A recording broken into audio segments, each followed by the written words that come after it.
C'est un projet relatif à la réhabilitation du réseau électrique du Bénin. Le projet consiste à installer des fourreaux dans le sol, c'est-à-dire on ouvre des tranchées et on installe des fourreaux, après on tire des câbles haute tension. Ici, on a été confronté à une difficulté, c'est-à-dire faire passer les câbles de l'extrémité arrière à l'extrémité avant du pont. Donc ainsi, comme on n'a pas voulu faire passer les câbles sous l'eau, on a utilisé alors des structures qui avaient été mises sur le pont, installées sur le pont dès la construction, que l'ingénieur du pont avait déjà mis en place. C'est sur ces structures-là qu'on installe maintenant des échelles à câbles dans lesquelles on va mettre les fourreaux et c'est à l'intérieur de ces fourreaux-là qu'on va installer les câbles haute tension.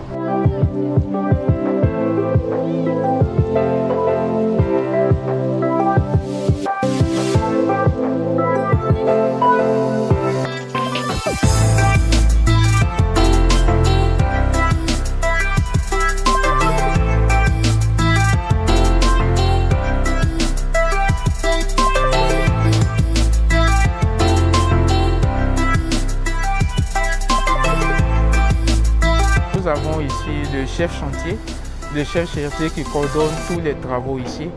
Et à ce chef chantier-là est associé un responsable de la sécurité que je suis. On parle dans notre jargon de superviseur HSE, hygiène, sécurité, environnement. Et il y a aussi un responsable qualité qui apprécie la qualité de tout ce que nous faisons, qui juge de la qualité. Avant tout démarrage de l'activité journalière, je contrôle d'abord la météo. Si il fait un temps nuageux ou pas, je commence d'abord par là. Parce que dès qu'il pleut, on ne peut pas travailler. Je suis obligé d'arrêter les travaux. Il y a deux étapes majeures, c'est-à-dire l'installation de la plateforme, voilà, et la pose des fourreaux.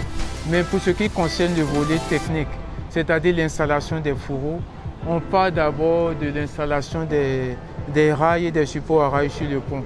Après ça, on pose les échelles, ce qu'on appelle les échelles à câbles.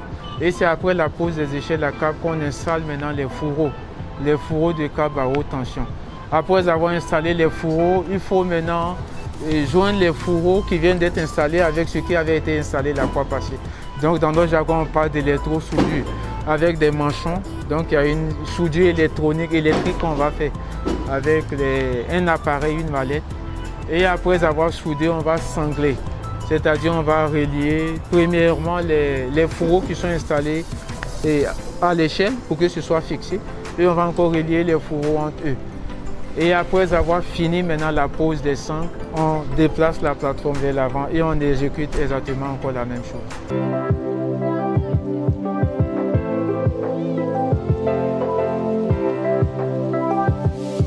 Je contrôle d'abord les fourreaux qui sont juste là pour voir si les fourreaux ne présentent aucune déformation ni aucune dégradation. Après les fourreaux, je contrôle aussi les rails. Je contrôle aussi au niveau du manchonnage et de la soudure des fourreaux, si la soudure et le manchonnement a été bien fait. Comme vous le constatez, il y a des vis. Au niveau de la plateforme, il y a des vis. Il y a deux catégories de vis. Les vis grises permettent d'agencer 4 cubiques, comme vous le constatez là. Et les vis noires permettent de relier les deux couches de la plateforme. La particularité de ce chantier, c'est le fait qu'il soit installé sur l'eau. On est ici sur une plateforme flottante, alors qu'en ville, c'est sur TFM que ça se fait. On court encore plus de risques ici. Et il faut respecter strictement les mesures sécuritaires. Ici, quand on chute, c'est dans l'eau. Et celui qui tombe dans l'eau, il court beaucoup de risques. Les risques sont vraiment lourds. Parce que chaque jour, l'ingénieur conseil passe pour vérifier l'état, la qualité des travaux. Donc moi, je suis là en tant que aussi contrôleur interne.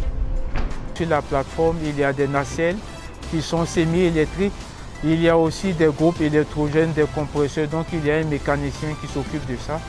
Il y a aussi un menuisier qui nous aide aussi pour la construction des ouvrages en bois. En plus de ça, il y a le conducteur du Zodiac. Les facilités qu'on a obtenues sont surtout en rapport avec les dispositions sécuritaires que vous voyez là. Vous savez, il faut un équipement approprié pour assurer la sécurité du personnel.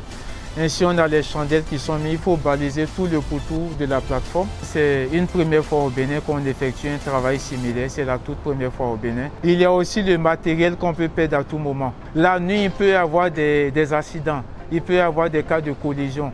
Donc, on a un dispositif lumineux ici qui nous permet d'éclairer plus ou moins la plateforme. Vraiment, j'ai gagné beaucoup de choses. J'ai pris beaucoup d'expérience. J'ai eu à ma disposition une équipe vraiment de qualité, une équipe qui est vraiment docile.